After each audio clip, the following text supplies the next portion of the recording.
Hi, my name is Nico. Welcome to sunny Norway. I have read many times online that a Hasselblad A24 back meant for 220 film should be compatible with 120 film with no adverse effect on sharpness, film flatness, and film advance, meaning you should be able to get 12 frames on the roll. If all those things prove to be true, it would be really good news financially, because if you want to have many backs as part of your Hasselblad kit, those can be had for as cheap as $50, whereas true 120 back, the A12, would cost much more and is becoming rarer and rarer. To do this test today, I decided to use Pan F Plus, which is a 50 ISO, very low grain, very high contrast film. It should be very easy with this stock to see if the focus is on or not. Okay, so the trick here is that I'm not gonna rewind all the way to the arrow. If you can see the arrow, I'm gonna stop about here.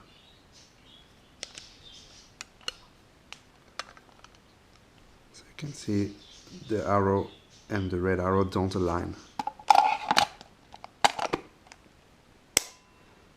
And I'm gonna rewind to the first frame.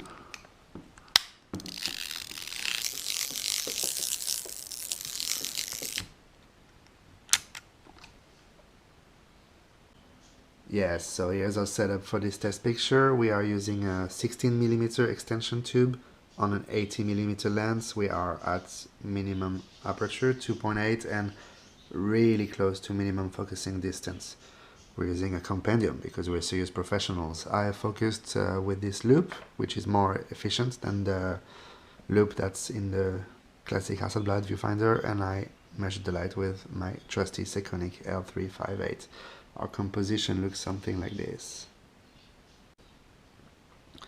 Okay, the mirror is locked. I've waited a minute to get rid of any vibration. There is no cars driving past. Let's do this.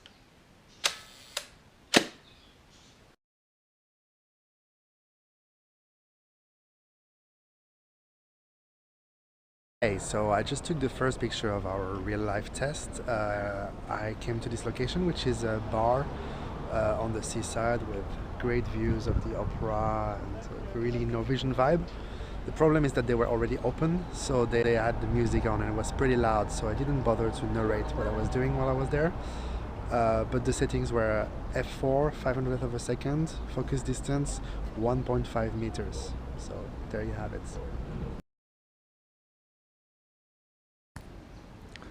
Okay, we are now in the beautiful neighborhood of Kampen in Oslo, Norway, and we are about to photograph a brick wall. Yay! Okay, so with this picture I'm hoping to test for film flatness. I'm using an aperture of f5.6, which is enough in my experience to get corner to corner sharpness. On an image like this we are 8 meters from the subject, and it looks very sharp in the viewfinder, so I'm gonna see if it does so on the film.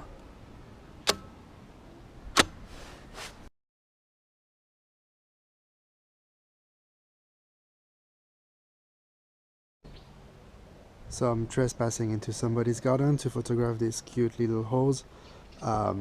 It's not really the kind of subject I'm usually after, but I figure it would be a good approximation of what a portrait setup would be like.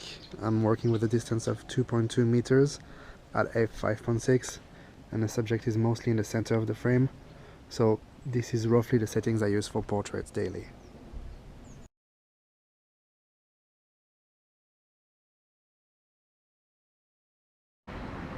So if there's one thing I learned from watching YouTube videos, is that people with vintage cameras and waist level viewfinders really like to crouch down and shoot handheld. So I ought to test if this is going to work for you guys.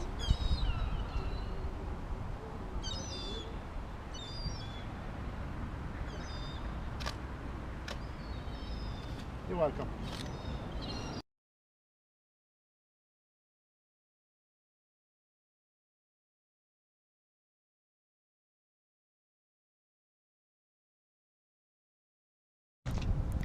Okay, for the next picture I want to take a picture of this diving board. It is very backlit as you can see, but on the other hand, if we look 90 degrees from our back, there is a nice reflection of a window that throws light back into this area. So it's gonna be a tough one to expose for, and I'm not very used to that film, but we'll see what the light meter says.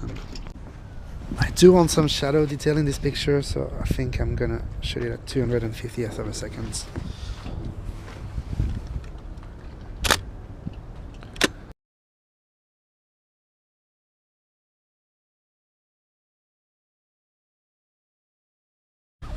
Okay, this is frame 11. I'm gonna shoot those showers. I hope you guys appreciate the symmetry in choice of subjects. We started with like a little pyramid of wood in my living room, and now we are almost finishing this video on pretty much the same motif.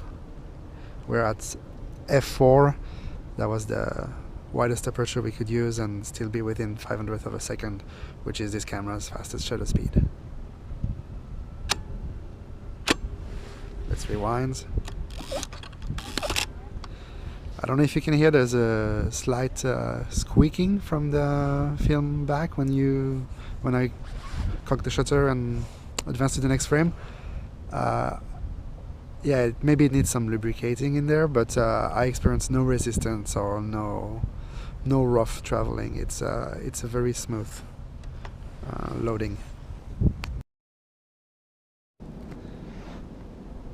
Okay, this is frame number 12. So are we gonna actually get 12 frames on the film? That is the question we're about to find out the answer to. Mirror lock up. And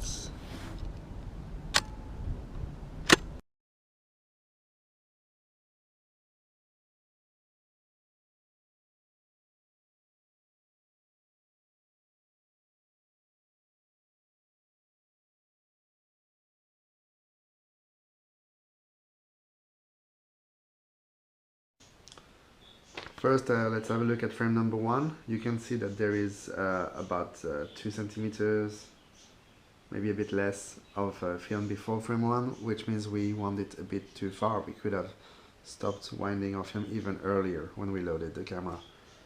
Having a look at frame spacing, you can see it's all over the place. Sometimes it's as much as half an inch, sometimes it's almost nothing.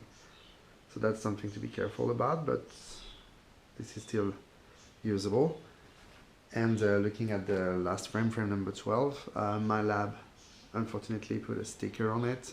If you're processing your film at home or if your lab works differently, you should have no problem getting all 12 frames on a roll of film. Me personally, I'm gonna play around with Film Advance when I'm loading the back, and hopefully I'll get a little less gap here in the beginning of the film and a little more in the end. So hopefully in the future I won't have this problem anymore. So that was it from me. Thanks for watching. I hope the information in this video was useful to you. If it wasn't, then why did you watch? I'll talk to you some other time about some other topic. Cheers.